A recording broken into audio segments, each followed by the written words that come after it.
Okay, good afternoon, our watchers. We are here once again. For those of you that have been liking and watching our videos, we appreciate you a lot. Thank you so much. And so far, so good. We are on Theorem 5. So we did Theorem 4 last week, and by the grace of God today, we are working on Theorem 5. And that is how we'll be doing this theorem gradually till we finish all of the theorems. So, one by one, we are moving closer and closer to the end of circle geometry. Alright, so today, we are working on Theorem 5. And let's see what we have for our Theorem 5 today. Theorem 5.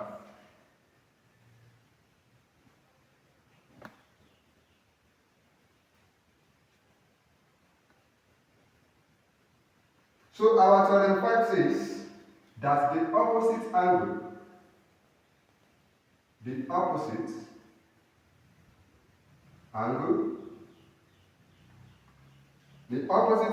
of a cyclic quadrilateral. The opposite angle of a cyclic quadrilateral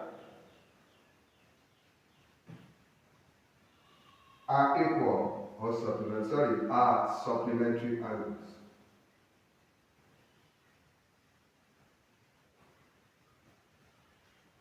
Are supplementary, or meaning of supplementary angle simply means 180 degree. 180 degree. Okay? Now, let us examine the Theorem 5 using our diagram as usual. Don't mind my circle, please. Okay? So, as we all know, quadrilateral angles is what is known as four-sided angle. Now, what is Theorem 5 talking about?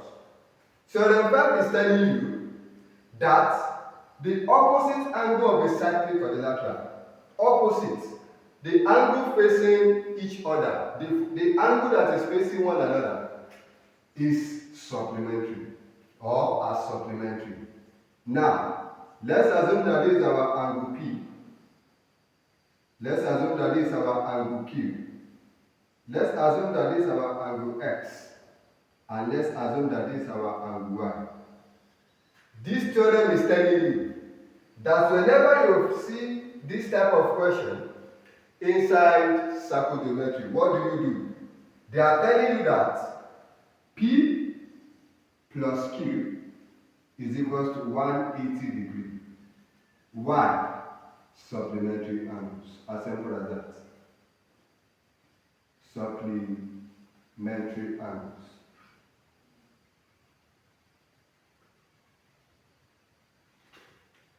The same thing goes for your X and Y. X plus Y is equal to 180 degree. What is your reason? The same thing. Supplementary angles.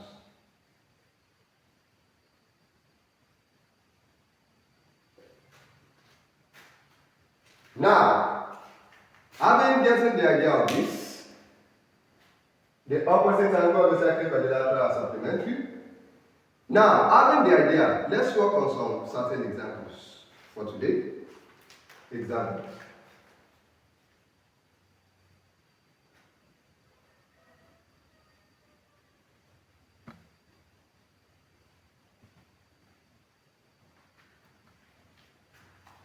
Okay, so I have some solved examples here on my book. So let's examine that together and let's see how we solve for that.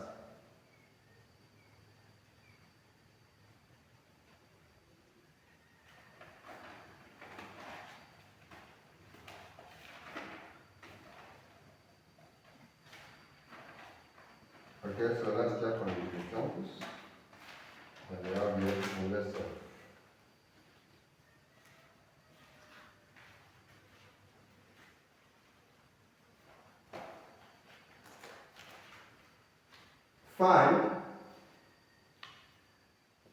Find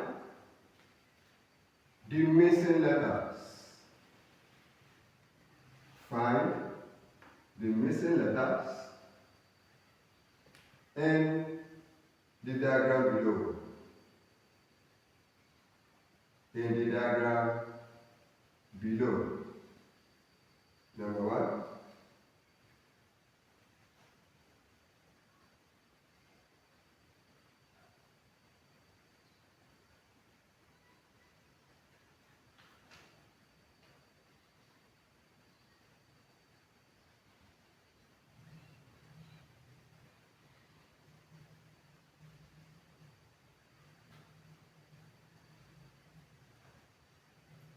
Here we have 85 degrees. We have to find our y. Here we are having 110 degrees. You have to find your x. Let's look at another one. Okay, let me write it in lines.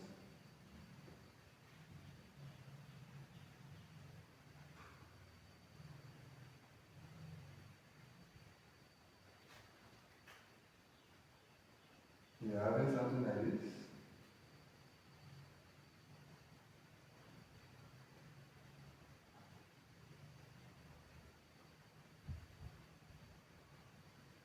This is our angle center pole.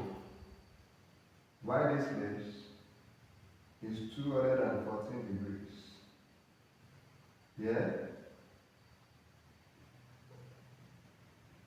you have to find your m.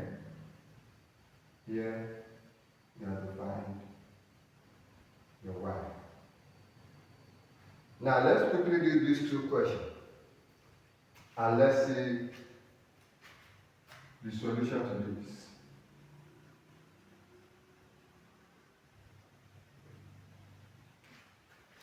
Now, if you look at your example, consider example number 1 and example number 2. You will see that this is entirely two different questions. I already tell you, don't forget that we start from theorem 1 and now we're in theorem 4.